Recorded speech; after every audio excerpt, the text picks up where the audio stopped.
नमस्कार, आप देख रहे हैं न्यूज विंग। दिन भर की तमाम बड़ी खबरों के साथ मैं हूं कीर्ति तिवारी। खबरों की शुरुआत करते हैं।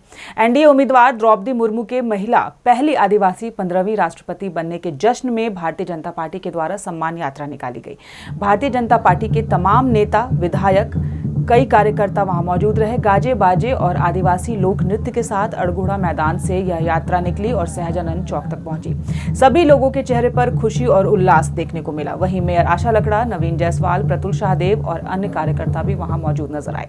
झारखंड के साथ साथ पूरे देशवासियों ने एक उत्साह का माहौल है कि आज़ादी के 7 दशक बाद जिस तरह से एक ग्रामीण क्षेत्र से हमारी बड़ी बहन श्रीमती द्रौपदी मुर्मू जी को शीर्ष पद पर एनडीए गठबंधन ने, आदरणीय प्रधानमंत्री जी ने, जहां तक राष्ट्रपति पद का चुनाव में उनकी जो विजय हुई है, आज हम लोग उनका विजय जुलूस के रूप में निकाल रहे हैं और सभी आनंदित हैं और देश में ऐतिहासिक पल में सशरीर हम लोग उपस्थित होकर गौरवान्वित महसूस कर रहे हैं। वहीं दूसरी ओर विश्व हिंदू परिषद जमशेदपुर जिला इकाई के द्वारा विगत दिनों राजधानी रांची में महिला पुलिस पदाधिकारी की हत्या मामले में राज्य के मुख्यमंत्री के नाम मांग पत्र सौंपते हुए महिला पुलिस पदाधिकारी संध्या टोपनो को शहीद का दर्जा दिए जाने की मांग की गई है। इस दौरान उन्होंने कहा कि महिला पुलिस पदाधिकारी संध्या टोपनो गौ तस्करों के खिलाफ अभियान चला रही थी और उनकी हत्या गौ तस्करों ने की है। मृतक को शहीद का दर्जा राज्य सरकार को देना ही चाहिए। झारखंड की राजधानी रांची के टुपुदाना ओपी क्षेत्र में अपनी महिला सुरक्षा पदाधिकारी संध्या टोपनो की गौ तस्करों के द्वारा हत्या हो जाती है। एक महिला पुलिस अधिकारी गौ तस्करों के द्वारा भेंट चढ़ना प्रशासन के लिए, सरकार के लिए जो है एक बहुत बड़ा चुनौती है। इस पे एक क्वेश्चन मार्क लगता है कि आपके शासन में आपके सक्रिय तरीके से जो है आपका कार्य चल रहा है। मैं झारखंड सरकार से ये मांग करता हूँ कि 2005 एक अधिनियम जो है उस पर सख्ती से कार्रवाई हो और साथ में आपका जो सीमा क्षेत्र है जो उड़ीसा है वो उससे सिमडेगा, गुमला और हजारीबाग, चतरा होते हुए जो जीटी रोड से जो गाय आ रही है उस पर रोक लगे। वहीं आज 22 जुलाई को आरजेडी में कार्यकर्ता विस्तारीकरण किया गया, जिसके तहत कई युवाओं को संगठन और पार्टी से जोड़ा गया। बता दें कि युवा अध्यक्ष के रूप में सुबोध पासवान को लाया गया। मौके पर रंजन कुमार, संजय सिंह यादव, संजय प्रसाद यादव मौजूद रहे। बता दें कि लगातार आरजेडी युवा कार्यकर्ताओं को आरजेडी में यानी कि पार्टी में जगह देने का काम कर रही है। युवाओं का जो रुझान है उनके ऊपर, देश में मात्र एक ही युवा नेता है जो कि हर परिस्थिति से लड़ते हैं, चाहे जिस तरह का स्थिति हो, परिस्थिति हो, चाहे जो उनके पास समस्या है, गरीब, गुरबा, दलित, पिछड़ा, सबके लिए लड़ते हैं। तो उनको देख के हमारे देश के पूरे युवा का रुझान उनके तरफ है और सारे युवा, चाहे जहाँ भी संगठन हो, झारखंड हो, बिहार हो, बंगाल हो, उड़ीसा हो, सारे युवा उनको देख के राष्ट्रीय जनता दल को ज्वाइन कर रहे हैं। वहीं उद्यमी संगठन सिंहभूम इंडस्ट्रीज एसोसिएशन यानी कि Siya Jharkhand industrial area development authority यानी कि जियाडा के खिलाफ धरने पर बैठ गई है। आपको बता दें कि सिया विगत एक पखवाड़े से आदित्यपुर इंडस्ट्रियल एरिया फेज 3 स्थित जिनको इंडिया प्राइवेट लिमिटेड की मालकिन सिंधी सिंह को इंसाफ दिलाने की लड़ाई लड़ रही है। बता दें कि पिछले दिनों फेज 3 स्थित जिनको इंडिया प्राइवेट लिमिटेड के नाम पर आवंटित भूखंड पर गैर कानूनी रूप से पीटीपीसी द्वारा कब्जा जमाकर उद्योग संचालित करने का मामला प्रकाश में आया था, जिस पर जियाडा द्वारा विगत 6 जुलाई को जिनको और पीटीपीसी दोनों को गलत ठहराते हुए सील करने का अनुरोध एसडीओ से किया गया था। जियाडा के अनुरोध पर 11 जुलाई को ही एसडीओ की ओर से दंडाधिकारी सनी तिर्की को उक्त भूखंड पर कब्जा करने और सील करने की जवाबदेही सौंपी गई थी। वहीं सिया अध्यक्ष संतोष सिंह ने साफ कर दिया है कि जब तक सिद्धि सिंह को इंसाफ नहीं मिल जाता, सिया का आंदोलन यूं ही जारी रहेगा। स्पेशली जियाडा और बिजली विभाग में जो है चरम पर इन लोगों का भ्रष्टाचार इस कदर बढ़ गया कि भले उद्यमी मर जाए, उद्यमी का बेटा बेटी मर जाए, इनको कोई चिंता नहीं है। उद्यमी का घर द्वार सब मॉर्गेज है बैंक में, बैंक से जो है अभी भी लोन पे कर रही है सिद्धि सिंह। लेकिन अभी तक एसडीएम साहब का आदेश आया कि कल जो है पीटीपीसी का वहाँ कनेक्शन लाइन का काट दीजिए और कंपनी को सील करिए। लेकिन न जाने कौन सा ऐसा आदेश आ गया, कैसा बंदरबांट हुआ, कैसा भ्रष्टाचार हुआ, जिसके कारण ये लोग जो है ना तो उसका बिजली का कनेक्शन काटे और ना उसका कंपनी को सील किए।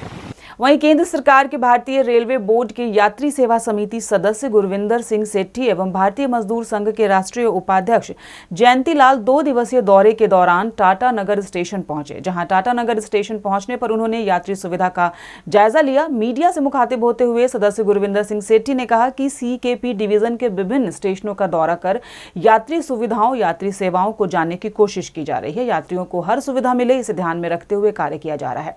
सफाई से लेकर सुरक्षा हर विभाग सक्रिय है। उन्होंने कहा कि रेलवे के बहुत सारी जमीन पर अतिक्रमण की बात सामने आई है, इसे लेकर भारतीय रेल काफी गंभीर है। रेलवे बोर्ड द्वारा RLD का गठन किया गया है।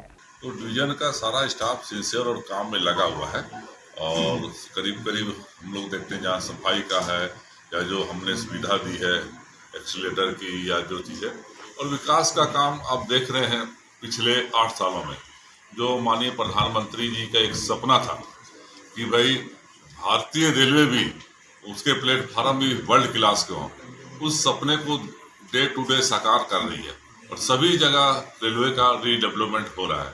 अभी रांची डिवीजन में भी हुआ है, झारसुगुड़ा में भी प्लान किया हुआ है, इस स्टेशन को भी चुना गया है। तो हम चाहते हैं जो विश्व स्तरीय सुविधा सेवा वो यात्री को मिले। इसके लिए हमारे माननीय प्रधानमंत्री मोदी जी के नेतृत्व में हमारे MR जो हमारे अश्वनी वैष्णव जी हैं वो भी काम कर रहे हैं। वहीं सरायकेला खरसावां जिले के कपाली OP क्षेत्र में अवैध गांजा परिवहन एवं बाइक चोरी के आरोप में पुलिस ने 3 बदमाशों को गिरफ्तार कर जेल भेज दिया है।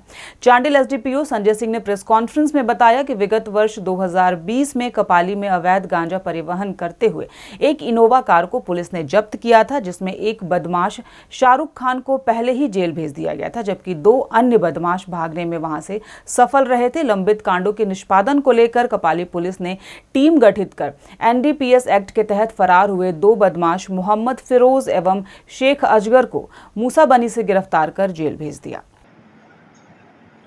अमित गुप्ता और कासिम अंसारी दोनों ही थाना प्रधान अफसरों ने मिलकर के दोनों को फिरारी को मूसाबनी से गिरफ्तार किया है। ये लोग पूर्व के NDPS केस में वांटेड थे, फिरारी चल रहे थे। दूसरा जो है वो है मोटरसाइकिल बरामदगी से है अख्तर अंसारी और अख्तर बच्चा, जो यहाँ हम लोग का कपाली का ही रहने वाला है, सीनी का रहने वाला है। और ये 2 मोटरसाइकिल ब्रह्मानंद के पास से अलग अलग तिथियों में चुराया था, जिस समय में 2 कांड अंकित हुए थे। उसी के अनुसंधान के क्रम में छापेमारी क्रम में उसकी बरामदगी हुई है। दोनों ही केस एक्शन हुई है इसकी गिरफ्तारी से मोटरसाइकिल चोरी में। वहीं चतरा के राजपुर थाना पुलिस ने मोटरसाइकिल चोर गिरोह का खुलासा किया है। चोरी की बाइक के साथ 2 चोरों को गिरफ्तार किया है। थाना क्षेत्र के सिमराडीह इलाके से यह गिरफ्तारी हुई है। गिरफ्तार किए गए चोरों में बादल कुमार व मोहम्मद एजाज का नाम शामिल है। इन चोरों के पास से पुलिस ने चोरी में प्रयुक्त मोटरसाइकिल के साथ चोरी किए गए सामान भी बरामद किए हैं। गिरफ्तार दोनों चोर मोटरसाइकिल मैकेनिक हैं। SDPO अविनाश कुमार ने इसकी पुष्टि करते हुए कहा है कि सिमराडीह निवासी मोहम्मद कुर्बान मियां अपने ससुर के मोटरसाइकिल से गाँव के ही अख्तर मियां के घर गए थे।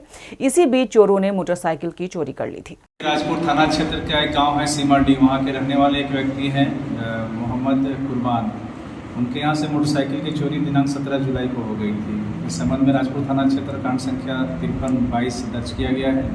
कांड का उद्भेदन करते हुए थाना प्रभारी राजपुर के नेतृत्व में एक टीम बनाई गई। टीम ने बहुत ही प्रोफेशनल तरीके से उस चोर को पकड़ लिया है। साथ ही एक अन्य मोटरसाइकिल भी बरामद हुई है। दोनों मोटरसाइकिल बरामद हुए, साथ में 2 चोर भी बरामद हुए, जेल भेजे गए हैं। जो पकड़ाए हैं 2 व्यक्ति, उनका नाम बादल कुमार है और मोहम्मद एजाज है। ये दोनों राजपुर थाना क्षेत्र के ही रहने वाले हैं। वहीं जमशेदपुर SSP कार्यालय में पदस्थापित कांस्टेबल सबिता रानी हेम्ब्रम हत्याकांड मामले में SIT का गठन कर दिया गया है। इसके अलावा डॉग स्क्वाड और फॉरेंसिक एक्सपर्ट को भी लगा दिया गया है। पूरे इलाके को सील कर जांच शुरू कर दी गई है। आपको बता दें कि SIT का गठन सिटी SP के नेतृत्व में किया गया है। इसकी जानकारी देते हुए SSP प्रभात कुमार ने बताया कि सभी मृतकों के शव का पोस्टमार्टम कराया जा रहा है। इसके लिए मजिस्ट्रेट प्रतिनियुक्त किए गए हैं। SIT का नेतृत्व सिटी SP खुद कर रहे हैं।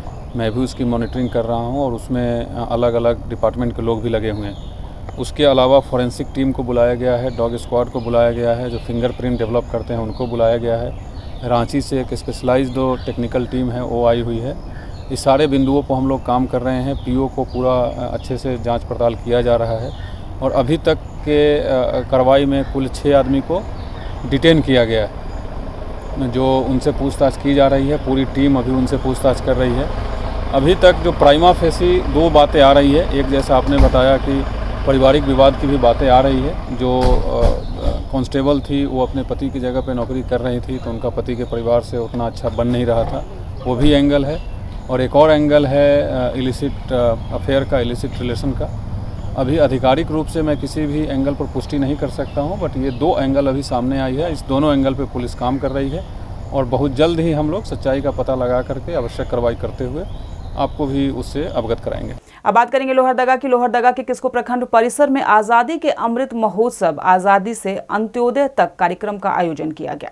आपको बता दें कि कार्यक्रम में मुख्य रूप से जिला परिषद सदस्य संदीप कुमार गुप्ता, प्रमुख सुचित्रा उरांव, उप प्रमुख गीता देवी, बीडीओ अनिल कुमार मिंज एवं सीओ बुडाय सारू मौजूद रहे। कार्यक्रम में विभिन्न विभागों की योजनाओं की जानकारी एवं लाभ ग्रामीणों को दी गई, जिसमें विभागों द्वारा स्टॉल लगाकर सुविधाओं का लाभ लोगों को दिया गया। में आज़ादी से अंत्योदय कार्यक्रम के अंतर्गत ये मेगा कार्यक्रम रखा गया था। ये 3 दिनों से चल रहा था। आज इसका अंतिम दिन था और इस कार्यक्रम के अंतर्गत विभिन्न योजनाओं के विषय में ग्रामीणों को बताया गया, जानकारी दिया गया और ग्रामीणों को ये कहा गया कि जो भी परेशानी, जो भी समस्या है, आवेदन के माध्यम से आप लोग हर स्टॉल में आइए और अपने आवेदन को दीजिए।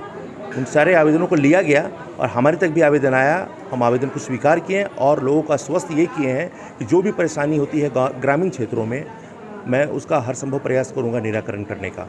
वहीं आज मुख्यमंत्री हेमंत सोरेन ने राजधानी रांची के शहरी क्षेत्रों के लिए अपने कैंपस में पेड़ लगाने की बात कही है। सीएम ने कहा है कि हर पेड़ पर 5 यूनिट बिजली राज्य सरकार के द्वारा मुफ्त दी जाएगी। झारखंड का नाम ही जंगलों से पहचाना जाना जा रहा है। आज लोगों को हर हाल में हमारा प्रयास है कि वो पेड़ लगाएं और हमने लोगों को प्रेरित करने के लिए, उनको उत्साह जगाने के लिए ये एक प्रयास है कि आप पेड़ लगाएं। सरकार आपके इस पेड़ लगाने पर आपको सम्मानित भी करेगी, सहयोग भी करेगी। सर 5 यूनिट जो बिजली फ्री देने की बात आपने कही है, तो उस पे बिल्कुल, एक पेड़ लगाएगा 5 यूनिट फ्री पाएगा। जितना पेड़ लगाएगा उतनी बार 5 यूनिट मिलेगा। तो इस बुलेटिन में फिलहाल इतना ही। खबरों पर अपनी अपडेट और नजर बनाए रखने के लिए देखते रहिए न्यूज़ विंग टीवी।